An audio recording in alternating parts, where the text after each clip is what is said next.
Washington, D.C. La iglesia es Alexandria Presbyterian Church, la iglesia presbiteriana en Alexandria. Ellos también están muy emocionados con la idea de venir acá, que yo pudiera venir y hacer esta labor con el presbiterio. Ellos están apoyando incondicionalmente, fielmente esta obra. Ellos son parte de este proyecto ya por años. Están apoyando el proyecto Paraguay hace ya, no sé, desde el 2000 y algo, ¿no? Así es que saludo del pastor Tomás, él es pastor Tom Holiday, y el consistorio también, y ellos están orando por ustedes. Y bueno, yo voy a llevar un informe para ellos y les voy a contar cómo ha resultado todo por acá, y que hasta ahora ha sido de gran bendición. Para los que no saben, estamos estudiando el libro de orden, que es el libro, vamos a decir, la constitución de la iglesia, la que va a regir las normas de la denominación aquí en Paraguay, la que esperamos establecer pronto, ya oficialmente.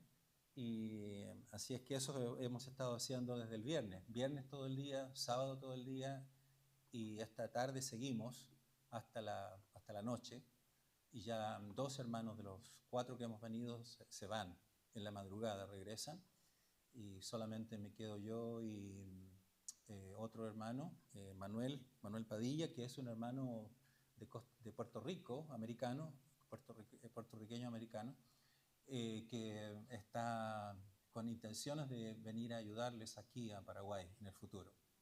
Así que lo trajimos con esa idea para que él observe, él vea y se empape un poco de la visión de Paraguay. Él está bien emocionado y él quiere volver, así es que y quiere que vuelva con él. Así que bueno, vamos a ver si venimos juntos. También un saludo muy especial del pastor Roberto Amsler, los que se acuerdan de él. Él estaba en la lista para venir, pero en el último minuto se nos bajó del avión. Por razones familiares no pudo venir, lastimosamente, pero como buenos presbiterianos que somos, creemos en la providencia de Dios, en la soberanía del Señor, así que bueno, el Señor tenía otros planes para él, y que son los mejores. Así que, pero él ya me está diciendo, pero vamos el próximo año, hagamos algo para que vamos juntos el próximo año, así que vamos a ver qué hacemos el próximo año para venir juntos, ¿no? Ahí algo vamos a inventar, ¿no?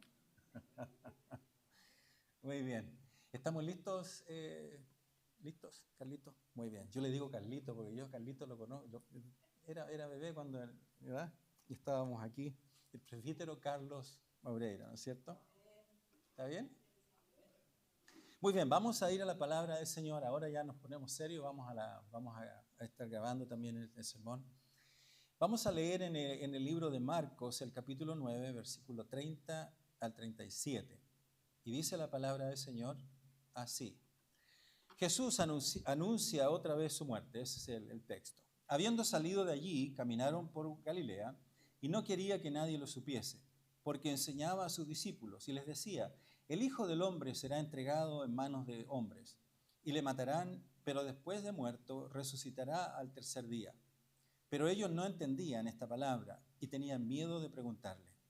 Y llegó a Capernaum, y cuando estuvo en casa le preguntó: ¿qué disputabais entre vosotros en el camino? Mas ellos callaron, porque en el camino habían disputado entre sí quién había de ser el mayor.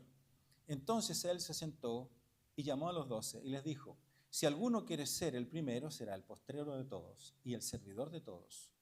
Y tomó a un niño y lo puso en medio de ellos, y tomándole en sus brazos les dijo: el que reciba en mi nombre a un niño como este, me recibe a mí.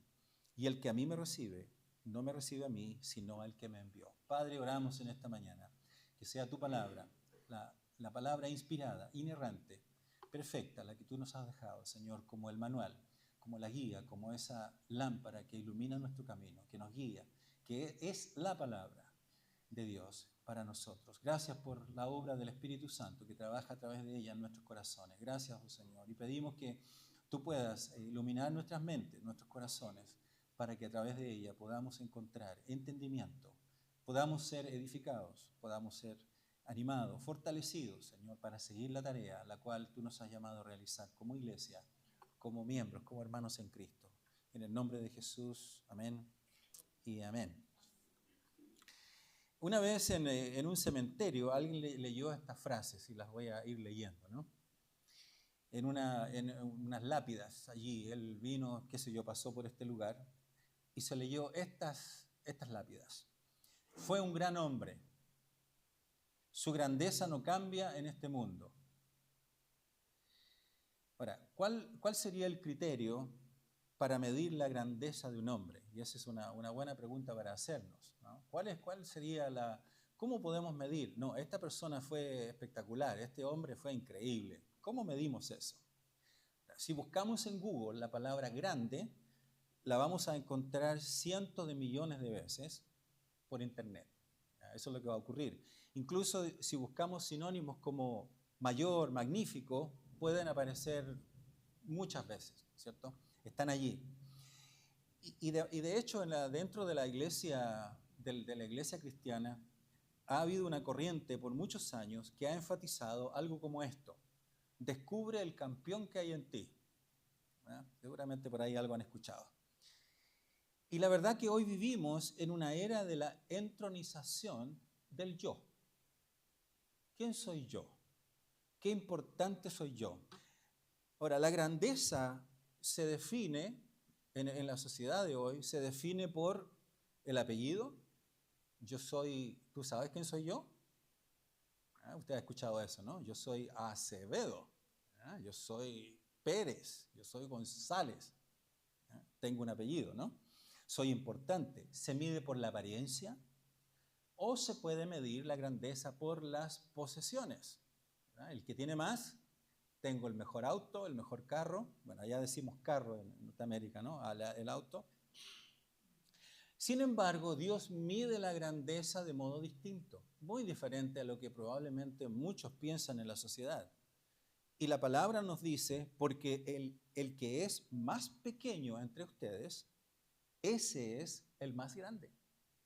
Y nosotros estamos tratando y estamos debatiendo en el liderazgo. ¿Qué va a pasar con el liderazgo? ¿Cómo vamos a funcionar como iglesia? ¿Cómo vamos a desenvolvernos como denominación? Y creo que este tema es muy relevante para este punto, ¿verdad? Para esta situación en que estamos trabajando. ¿Cómo debo ser yo como líder? ¿Qué es lo relevante? ¿Qué es lo central? ¿No es cierto? ¿Qué es lo que nos debe llamar la atención? Y creo que este pasaje, de alguna manera u otra, nos llama la atención en ese sentido. Aquí en el pasaje, nosotros que recién leímos, vimos que Jesús está anunciando su muerte entre el versículo 30 y el 32. Dice, anuncia su muerte. Qué sé yo, habían salido de allí, dice, y caminaron por Galilea y no quería que nadie lo supiese. Entonces, en este contexto, el Señor había terminado, por decirlo así, su ministerio público en Galilea y ahora estaba enfocado en la enseñanza, vamos a decir, privada a sus discípulos.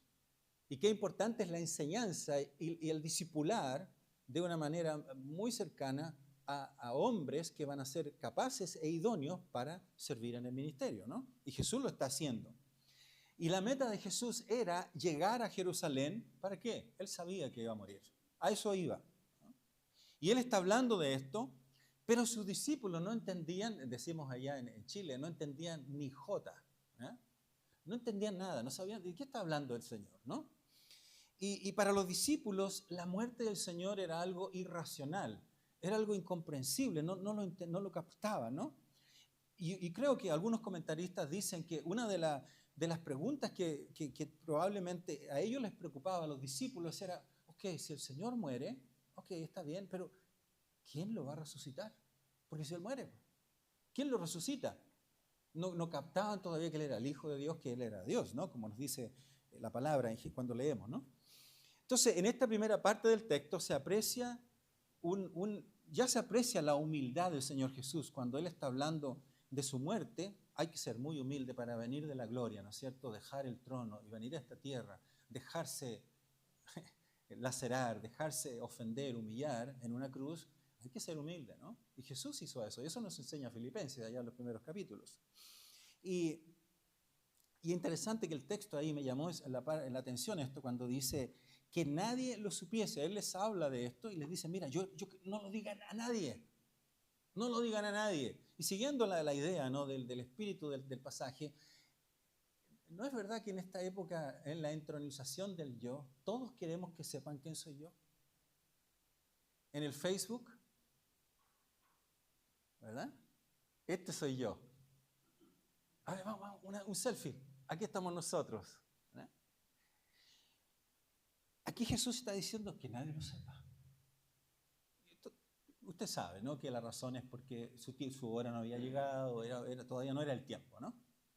Pero Jesús no estaba tratando de llamar la atención. Jesús no andaba sacándose selfies en el camino para llamar la atención. Siempre su actitud fue una actitud de humildad, ¿verdad?, de sencillez de corazón. Y parece que da la impresión como que existe o hay un culto al ego en este tiempo postmoderno, ¿verdad? Un culto al ego. Dice la palabra que llegaron a Capernaum, a la casa probablemente de Pedro, es lo que piensan los entendidos, donde Jesús posiblemente tenía su centro de operaciones, y Jesús hace una pregunta allí, versículo 33. ¿Qué disputabais entre vosotros en el camino? ¿De qué estaban discutiendo? ¿De qué estaban hablando?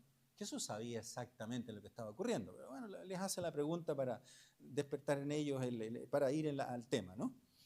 Y aquí la palabra disputar o disputabais significa en el original discutir, reñir, como también puede significar cavilar. Estaban peleando intensamente para asegurarse un lugar de privilegio. Estaban discutiendo a ver quién va a agarrar el mejor pedazo de la torta. Estaban peleando y discutiendo por una mejor posición. Y cuando nosotros vemos los pasajes paralelos de este texto, dice que Jesús se sentó. Y en la cultura judía sentarse, los rabinos se sentaban para enseñar. Entonces, obviamente que aquí Jesús está demostrando que Él quiere enseñar. Y Él les va a enseñar a sus discípulos. Y los discípulos no tenían una mente realmente espiritual. Y Jesús quiere llegar a sus corazones.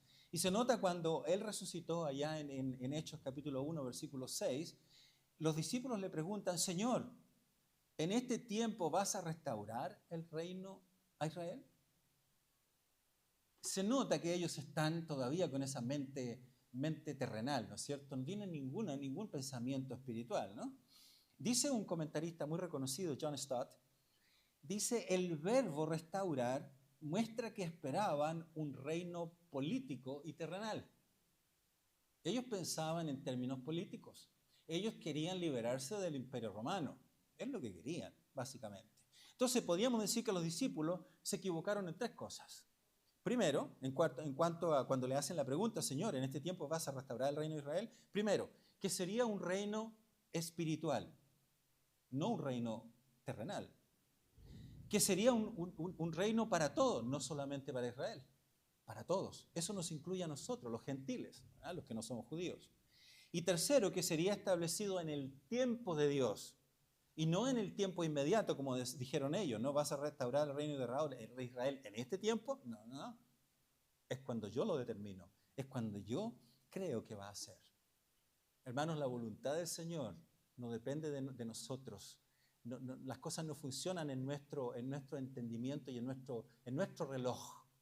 Funcionan en los tiempos de Dios. Estamos en un proceso de establecer acá un presbiterio. Y esto ha de darse y debe concluir o debemos realizarlo en el tiempo de Dios, ¿verdad? Ahora, ¿pueden ustedes ver aquí en el pasaje la arrogancia de los discípulos? ¿Se puede apreciar cuando están discutiendo? ¿Qué disputabais entre vosotros en el camino? ¿Quién va a ser el mayor?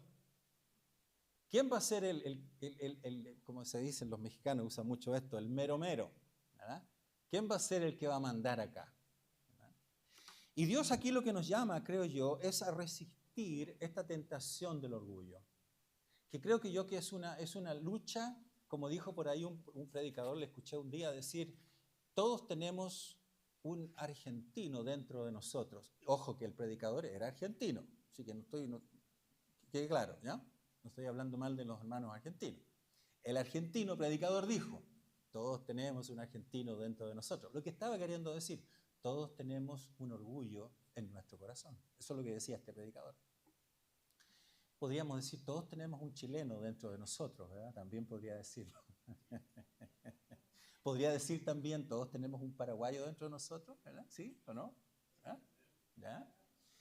Somos pecadores, ¿no es cierto? Y luchamos con el orgullo, luchamos intensamente con eso, permanentemente.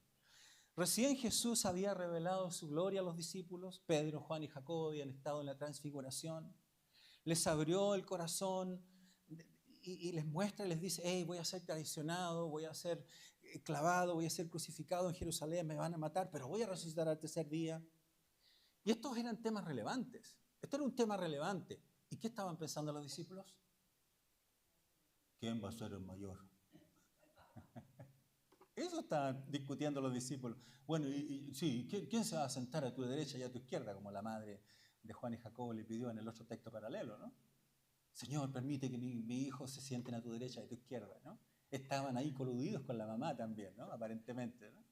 O sea, había una lucha de poderes, vamos a decir, entre ellos, ¿no? Si lo pudiéramos describir de esa manera. Entonces, es una situación en la que necesitamos trabajar como miembros de la iglesia, como individuos, pero también como líderes, ¿verdad? Estamos en un contexto donde hay ancianos, pastores, y creo que todos necesitamos poner nuestros corazones a la disposición del Señor, ¿verdad? Y permitir que el Señor pueda guiarnos. Se cuenta que en una cuadra, en una calle, en algún lugar allá en Estados Unidos ocurría lo siguiente: habían 3 restaurantes y el primero tenía un cartel que decía, este es el mejor restaurante de la ciudad. Después había otro cartel que decía, este restaurante es el mejor del estado. Y después había un tercer restaurante que decía, este es el mejor restaurante de la cuadra. Ese era más humildito, ¿no? Cada uno tratando de decir, yo soy el mejor, yo soy el mejor. Usted entiende que esto es un tema de mercadeo, ¿no? De marketing, ¿no? Pero la ilustración para decir que todos queremos sobresalir, ¿no? Y tratar de vender nuestro producto, y tratar de que se luzca, que se note. Jesús, creo yo que aquí está tratando de invertir el orden en la forma de pensar. Y hermanos, el Evangelio es contracultura. La sociedad va en una dirección. Lastimosamente, nosotros vamos en la dirección opuesta en muchos casos. Esa es la realidad. ¿Nos guste o no? ¿Verdad? Y todos lidiamos con este yo. Porque ese yo interno, la sociedad nos dice, está bien que hagas resaltar tu yo, está bien que seas orgulloso, está bien que te impongas. Pero nuestro Dios invierte el orden y nos dice, tu yo tiene que morir. Eso es lo que dice el Señor en la palabra. ¿Cuántas veces? Mire, ellos estaban escuchando de la obra de Cristo, lo que Cristo iba a hacer en la cruz. ¿Cuántas veces hemos escuchado de la cruz del Señor y nos olvidamos? La olvidamos. La olvidamos. ¿Cierto? Como oraba nuestro presbítero Carlos, Señor, ¿cuántas veces perdemos tiempo en cosas insignificantes? Y es verdad. ¿Verdad?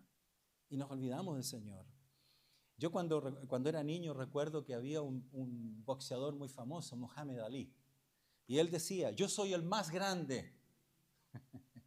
A mí me encantaba cómo boxeaba, ¿no? Eso, cuando yo era niño, ¿no? Después con los años me di cuenta cómo era la cosa, ¿no?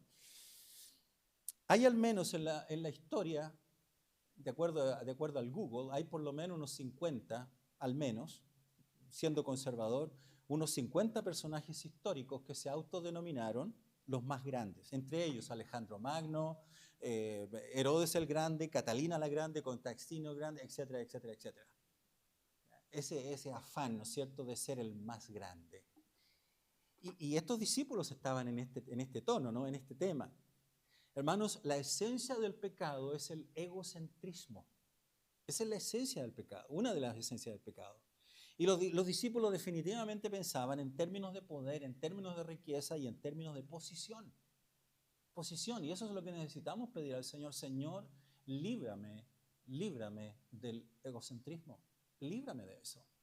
Permite que yo esté dispuesto a servir, a ser humilde dentro del reino de Dios. Y en la medida que tomamos esta actitud es que el Señor va a bendecirnos. Y el Señor nos va a hacer crecer y vamos a poder avanzar en el reino de Dios. ¿Se fija cuando el Señor les pregunta de qué discutían en el camino? ¿Qué hicieron ellos? Se callaron. Sabían que estaban mal, se sentían avergonzados y turbados. La falsa ambición los confundió. Cuando caemos en estas cosas del egocentrismo, de la egolatría, nos confundimos y nos puede llevar incluso a causar división. Ellos se pelearon entre ellos, se pelearon. Cuán lejos estaban del Evangelio. Y es allí donde necesitamos nosotros como hijos del Señor pedir: Señor, muéstrame, abre mi entendimiento, que tu palabra llegue a mi corazón profundamente para que yo la pueda captar y entender. Y la Biblia nos advierte sobre la ambición egoísta, que nos hace creer que somos mejores que los demás. Dice la palabra en Romanos 12:3, que no tenga más alto concepto de sí que el que debe tener, sino que piense de sí con cordura. Es un llamado a la humildad, un llamado a la sensatez, ¿no es verdad? Y usted, yo creo que recuerda la historia de Nabucodonosor allá en Daniel 4, cuando Nabucodonosor, dice la palabra, un día sale ahí al palacio y mira el reino, su reino que había levantado, qué sé yo, y dice: ¿no es esta la gran Babilonia que yo edifiqué para casa real con la fuerza de mi poder y para la gloria de mi majestad? Dice él, ¿no?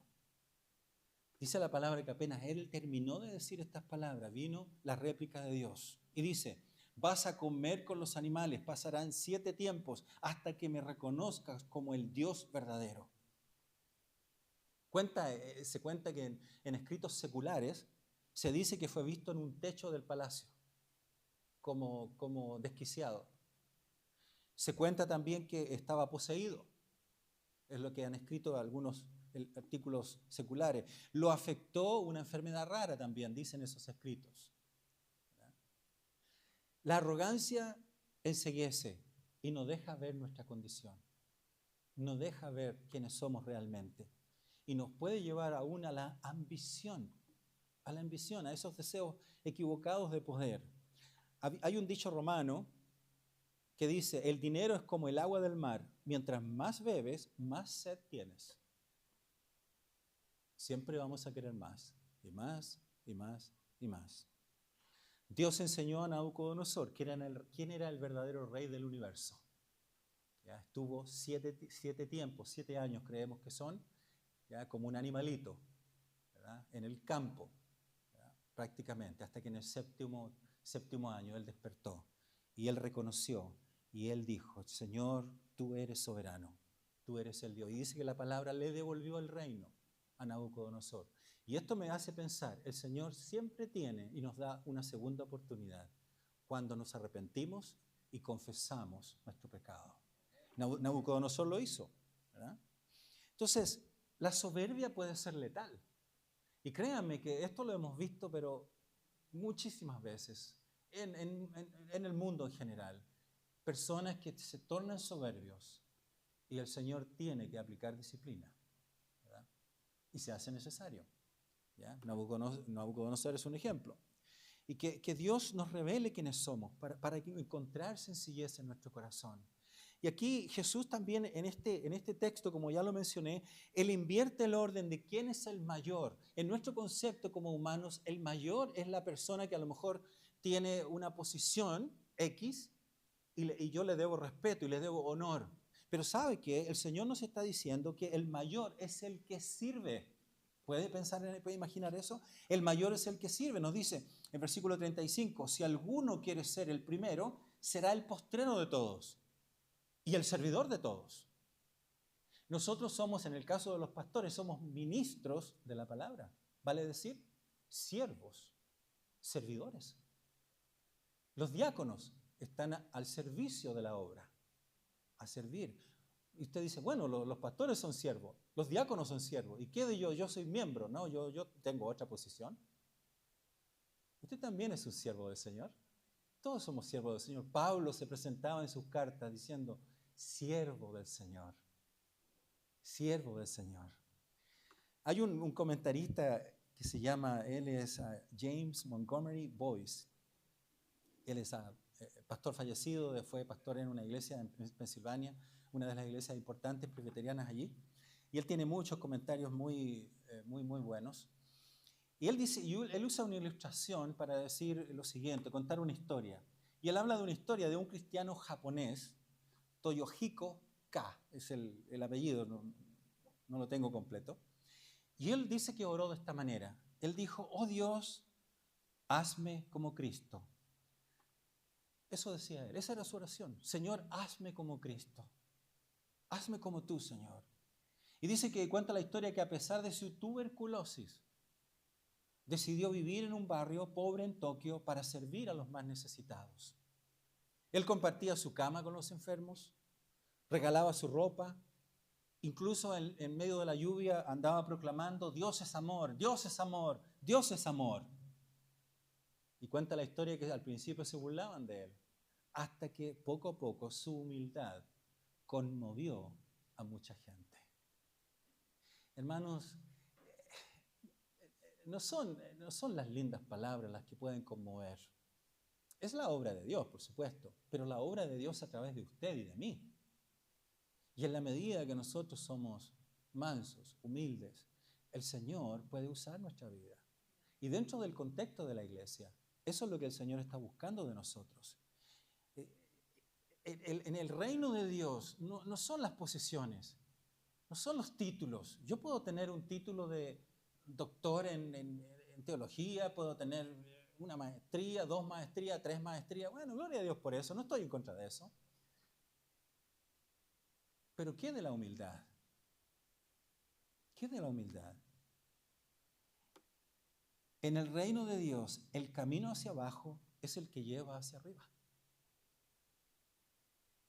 En el reino de Dios, el camino hacia abajo es el que lleva hacia arriba. Santiago 4:10 nos dice, humillaos delante del Señor y Él ¿qué? Os exaltará. Humíllate delante de Dios y Él te va a levantar. Y esto Jesús lo demostró con acción. Cuando el Señor allá en el Juan capítulo 13, Él vino, ¿qué hizo en un momento? Él a sus discípulos tomó una toalla, ¿no? Agua, le lavó los pies a los discípulos y los discípulos estaban impresionados. Pero Señor, ¿por qué? ¿Por qué tú nos vas a lavar a los discípulos? Tú eres el maestro. Porque esa era una función de un siervo, del siervo más bajo en el escalafón de la sociedad. Era el más bajo. Esos hacían esa función, cumplían esa función en la cultura de la época. Y Jesús lo hizo. ¿Por qué lo hizo? Algunos dicen, bueno, tenemos que lavarnos los pies en la iglesia todos los domingos. No creo que era eso. El Señor está dejando un modelo, un ejemplo. Él quiere enseñar un principio, una verdad. Y la verdad es humildad. Humildad, humildad. Jesús no lideró con un diploma de una universidad extraordinaria y reconocida, sino que Él lideró con una toalla y con agua. Él lideró con una toalla. Yo a veces, eso lo dije allá en mi iglesia, ya dije, el Señor tenía un título en la pared, si fuera hoy día, y el título allí es una toalla envuelta. Eso era. Hermanos, la grandeza de un hombre que dice seguir a Dios no está determinada por cuántos siervos tiene, sino por a cuántas personas sirve. Esto no es fácil, créanme, no es fácil. ¿Ya? Pero es un trabajo que tenemos que desarrollar y que el Señor puede hacer en nuestros corazones. Y el tercer aspecto que quiero remarcar es Jesús, para aplicar su enseñanza, aquí hace una lección objetiva entre los versículos, desde el versículo 35 en adelante.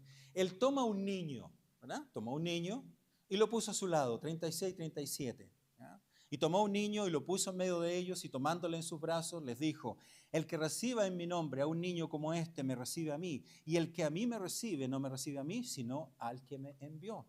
¿Ya? En la época los niños ocupaban podríamos decir, el último lugar en el escalafón social, uno de los últimos lugares. No tenían derechos, no tenían autoridad ni valor legal, eran vistos como los más pequeños e insignificantes de la época, los niños. Y Jesús está tratando de hacer una lección objetiva, ¿no? De acuerdo a lo que ya había dicho antes, para mostrarles con un ejemplo otra vez, ¿eh? Que ellos debían imitar a un niño. Eso, ¿no es cierto?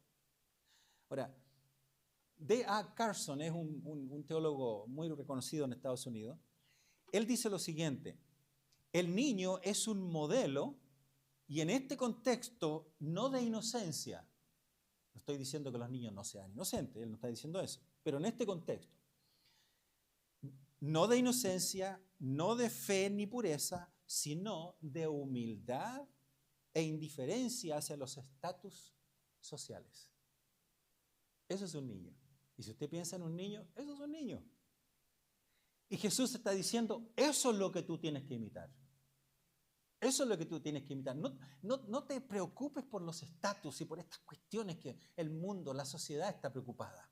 A ver quién está en primer lugar, a ver quién tiene más cargos. Ese es el tema de los políticos, ¿no es cierto? Cuando empiezan las campañas políticas, se hacen acuerdos y qué sé yo, y promesas de cargos y todo eso. Usted sabe cómo funciona eso.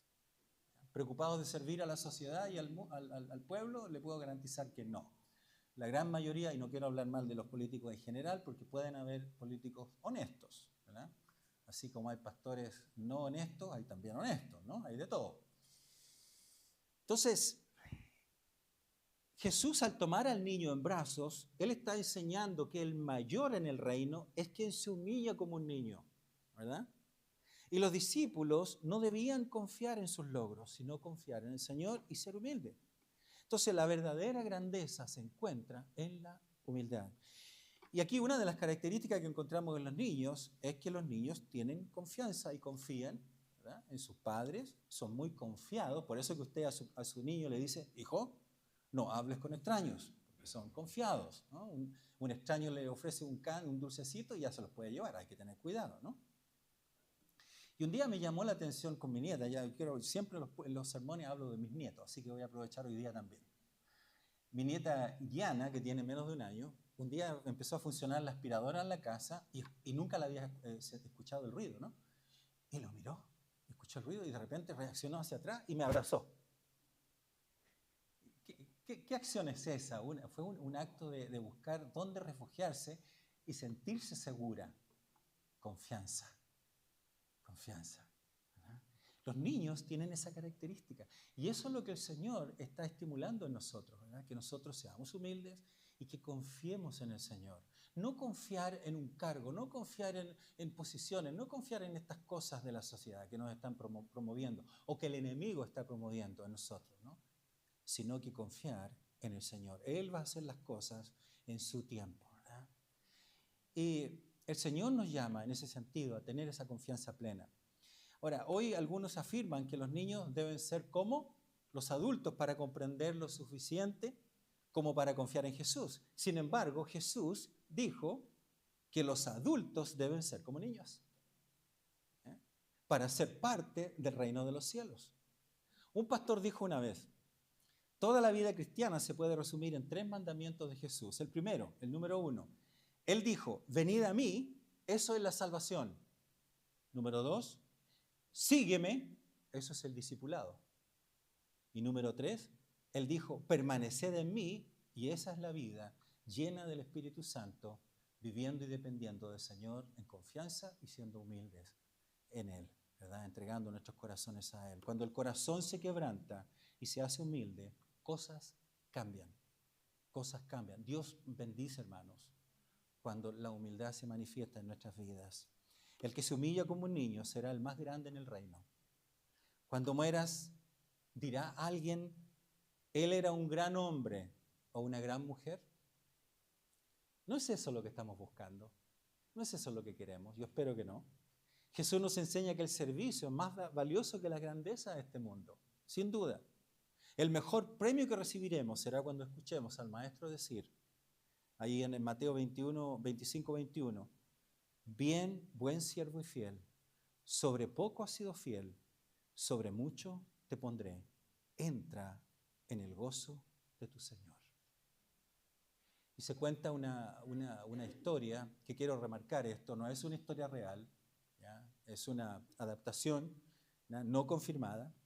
Y se dice lo siguiente, que Alejandro Magno, uno de los grandes conquistadores, antes de morir pidió 3 cosas. Él dijo, yo quiero que mi ataúd fuera cargado por los mejores médicos.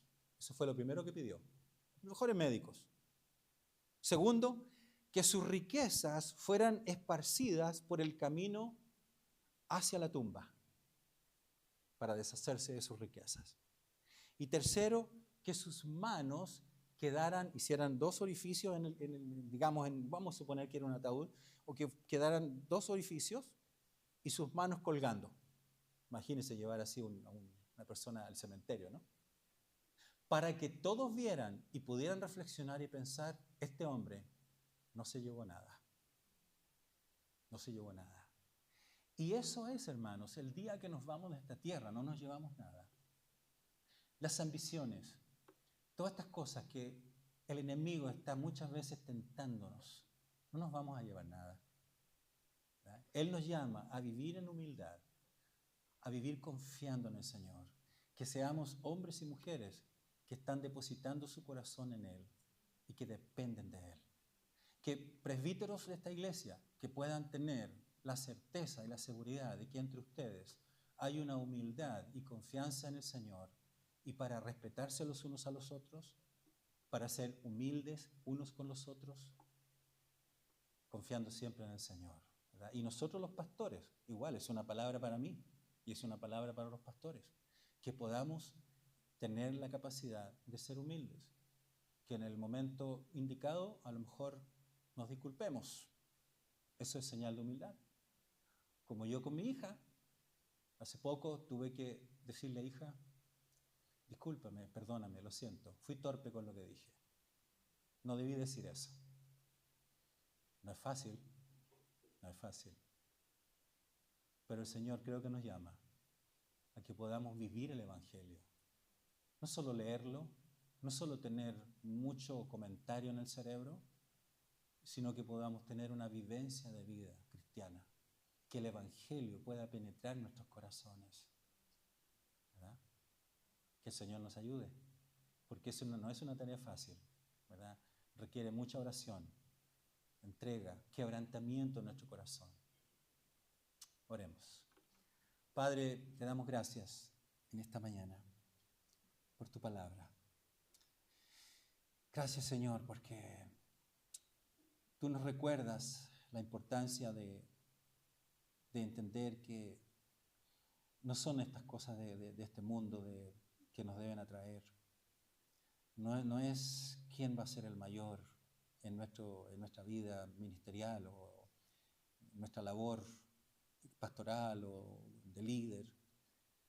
¿Quién es el mejor de todos? Sino que, Señor, ¿quién es el que va a servir a los otros? Enséñanos a ser cada vez más humildes. Padre, gracias porque nos das este privilegio de servirte, nos das el privilegio de amarte a través de tu obra, Señor. Ayúdanos, Padre, ayuda a tu iglesia aquí en el Renuevo, para que esta iglesia pueda ser una iglesia que se rige por tu verdad y que al mismo tiempo pueda haber un impacto profundo en los corazones. Que la gracia tuya, la gracia de tu Espíritu Santo, que la obra de tu Espíritu pueda penetrar profundamente, oh Señor. Y puedan haber cambios profundos, reales, oh Señor. Humildad para que podamos respetarnos unos a otros. Gracias, Señor. Oramos todo esto en el nombre de Jesús. Amén y amén.